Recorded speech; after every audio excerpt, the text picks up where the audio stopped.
Welcome back on Dynamo. Today I want to propose you a video about the personalization of free skeletons in the way to be the free mosketeers that are Portos, Athos and Aramis. And so I taken the skeletons from the box of BloodBowl of Champions of Death that has two couples of the same trio of skeletons. So I decided to use such ones to modify a little to create the skeletons that we'll go to see now and see how I modified them so that I was able to create three different completed models from the original ones.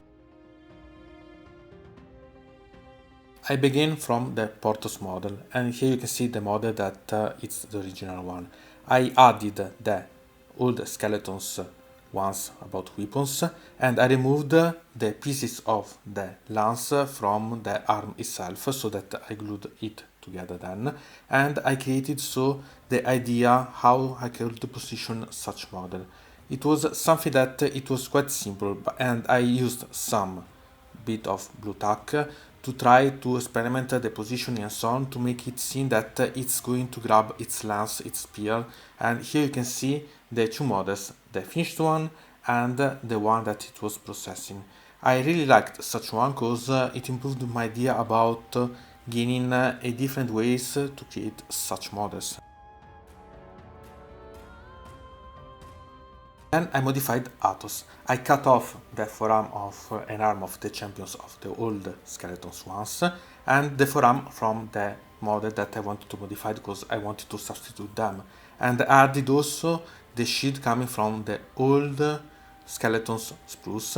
And here you can see the comparison of the model without any modifying and the one modified. So I decided to create such model, but I was not satisfied completely because it was seeming that it was sparing some hit, but it was not having anything that it was referring to. So I decided to change something, and I done so making a nice arrangement. So I taken a model that comes from a lancer from the City of Sigmar once, a old model, and so I realized such one, so there seemed to be a mini diorama, a mini duel between the two models, and I really liked such idea because it let me the freedom to be able to adjust, and I liked the final effect because it seemed that are making a duel, but at the same time that the skeleton itself is winning, so I really liked to be able to do such. And then it was time for Aramis, that it was the one that required more efforts. So I taken the different sprues that come from the tombstone from the set of the Portos, instead the shield and the swords that come from the sprue of the old skeleton warriors. And so I decided to create something. To experiment the positioning, I decided to use some blue tack so that I was able to position it in the way to understand if it was affordable such way to put everything together. Also trying about the positioning of the back itself because it was not something that I liked the original one because I needed to angle it a bit. So I decided to pin the back itself and you had to pay attention about this step. So I decided to take a little part of a sprue that it was cylinder one to make a substitute of the center part of the sword because I wanted to remove the hand but I had to substitute it with something else. So about this I used a trick that I used some blue tack to remove the two different parts that was at the two extremes of the hand itself, and it's quite nice because in such a way you are not risking that it move away and you risk to lose the two parts because they are quite small. So in such a way you are able to remove the parts that you want, cut everything and keep everything together. So this is a little trick that anyway I suggest you to use to combine everything. And so then we only need to substitute the central part, polishing it obviously, so that you can put together the parts about the sword. So using such little trick, we are able to make that in such way we can create a sort of sword by itself even if we don't have it, because we take the bottom part, about the part of the edge of the weapon itself, we adjust it and we solve everything. And so we can gain such so that we can position it on the base.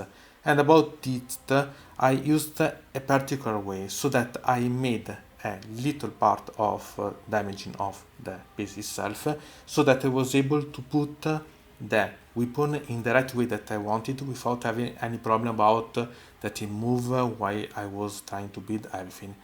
Before to do this, I decided the position and I glued the model on the base itself, so I was able perfectly to make it. The only thing that you have to pay attention about this is that when you go to paint, you have to pay attention if you painted everything before or after that you position the sword, because you need to understand if you are able to reach the different parts of the sword itself. So pay attention about such step, but it's something that you have to value. And I really liked the final effect that I had. So the only thing that I was missing, it was to polish everything together. So I used the no or the one layer as usually, and so I covered everything to give the texture on the base that I needed. And so I realized that thing that I wanted, so that I had this effect, and the only thing that I was missing, it was to use the shade. So I used, as I always do, the Ajax shade to give the shade on the base, and so have this amazing model ended, and I really liked it. As you see, it's quite simple to personalize the models and so on, and I really liked. I decided to keep the 32-minute ones because I wanted to use them as BloodBowl models if I wanted to use them as such, or eventually to move them to be used for Age of Sigmar as White Kings, because they are models that I completely like, or eventually as champions in the unit, so even if it's only a model, the base itself, it doesn't mind if it's a bit bigger. Anyway, from Dino Mode, it's everything. I invite you to put a like on this video, to subscribe to the channel, to ring the bell, and to comment this video if you are interested in something about this video or you want to suggest me some arguments for other videos. I hope to see you again to the next time.